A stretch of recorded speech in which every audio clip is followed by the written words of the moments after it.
Okay, so ngayon pag-aaralan naman natin kung paano ba sabihin sa Korean is yung meron ako or how to say uh, to have in Korean. So that will be our next lesson for today.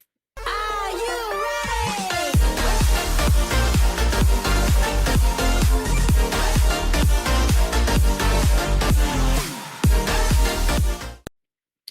Okay, so in the previous lesson, we learned about yung mga simple particles na kinakabit in Korean to indicate that they are the subject of the sentence. So to review yung particle na nun and un, so it's used to indicate yung subject, like main person or thing in a sentence. So yung particle naman na rule or ul are being used to indicate yung object in a sentence. For example, yung sentence na I ate a hamburger. So yung I is the subject and hamburger is yung object. And of course, yung verb natin is eat or ate. Okay. So in this lesson, as an introduction, so let's learn naman yung new particles called e and ga. So usually nagkakabit din sila nito. Yung e and ga usually to indicate also uh, subject, okay, but a little different. So specifically, i-compare natin siya sa particle na nun or un. Okay. First yung particle na e in all situations, so we attach to the nouns na ang huli nila letter is yung consonant. So like nung un na pag-aralan natin. So yun namang particle na ka is ina-attach natin sa mga nouns na may letter na vowel sa hulihan. Like yung particle na nun, if you can remember. Okay. So for example, yung Korean word na check. Check means book. Okay, so it ends in consonant. Okay, check. So na ka. So yung ikakabit natin, so yung e. So is added to make the word chegi. Okay, chegi. So check plus e, chegi. So it means yung ating subject. And yung, for example naman yung word na sofa, so it ends in a vowel na a. Okay, so yung ga is added. So we have sofaga. Okay, sofaga. So noun plus subject, sofaga. Alright, ito yung word na sofa. Alright. So okay. So but ano yung talaga yung mga situations na ginagamit natin yung particle na e and ga. So first, I would like to teach you yung how to use the word ita in sentences.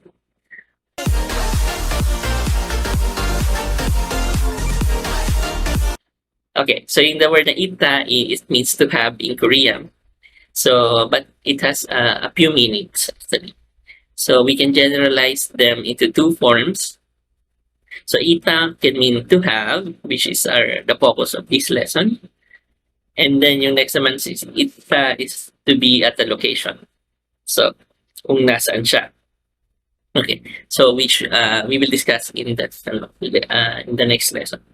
Okay, so let's talk about first yung usage ng the focus of this lesson is yung usage ng to have. Okay, so in English yung to have is actually a verb that can act on an object. So for example, yung I have a pen or I have a car. Okay, so this usage in English is a verb, but in Korean iba. Okay, this is different in Korean.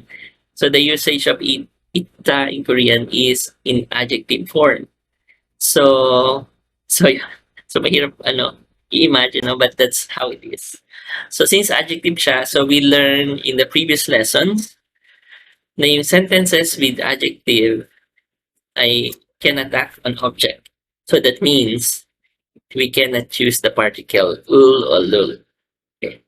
Usually we will use un, but this time, okay, ang gagamitin natin is e or ga. I will show you later on. Okay. So mali na, for example, yung mga sentence na to ay nun, pen, nul, ita. Okay. So since ita is adjective, we cannot use the ul particle.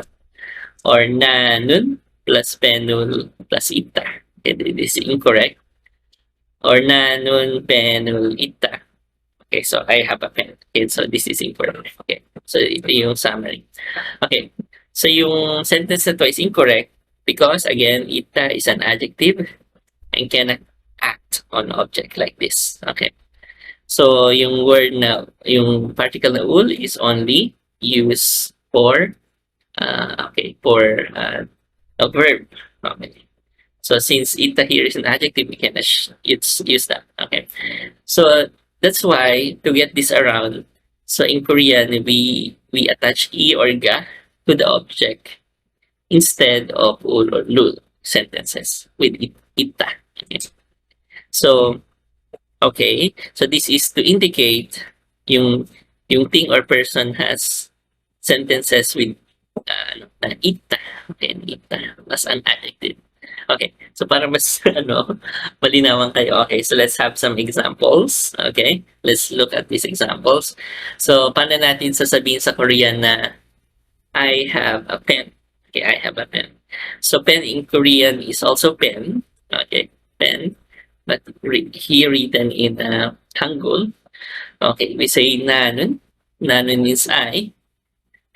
Penny. Okay, pen plus e. So because pen ends in a consonant, penny. Ita. Okay, penny. Ita. Okay, this is in written form. Pero pag nagsasalita kayo in informal way, so first is yung informal way, we say nanun, I, penny, pen, iso. Okay, nanun, penny, iso. Okay, that means I have a pen. Okay. So, yung iso is parang conjugation na o. So, pag mas magalang, dinaragyan natin ng yo. Okay. So, that's why. Jonun. Jonun is, So, yung na is informal. Jo is formal. So, you use jo when we talk to older people or people in high position. So, we say Jonun, penny, isoyo. Okay. Jonun, penny, isoyo. Okay. That means I have a pen. Correct. Okay, gets? Alright. Okay, so paano naman natin sabihin sa Korean na I have a car? Okay. So car in Korean is cha. Okay. So we say nanun, chaga. Cha is car. Since it ends in a vowel, we use particle ka. Chaga. Ita. Okay. That means have. Okay, I have a car. Okay. So for informal expression, speaking expression, we say nanun. Again, we use na for informal I. Nanun. Chaga iso. Okay, chaga iso. So, if honorific form, again, we use jo. Okay, jonun. Penny isoyo. Okay, penny isoyo. Okay, so that's how we talk about that. Okay. And then, how about next one? So, we have, paano natin sabihin yung I have a magazine? Magazine in Korean is japji. Japji. Japji. Okay, so again, so nanun, japjiga. Okay, japji ends in vowel. So japjiga. Okay, that's in written form. Informal formal expression. So nanun, japjiga iso.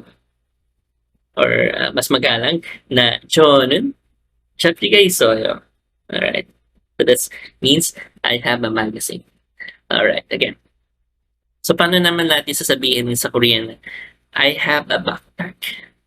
So, backpack in Korean is kabang. Kabang. Okay, yung backpack is kabang.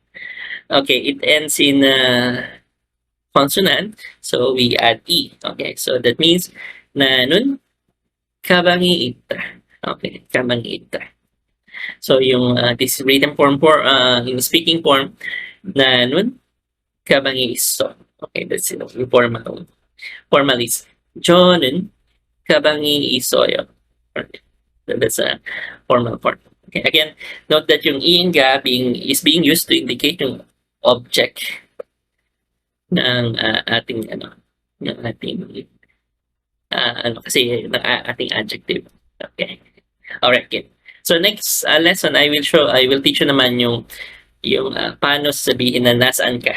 Okay, so yung location. Okay, using ita.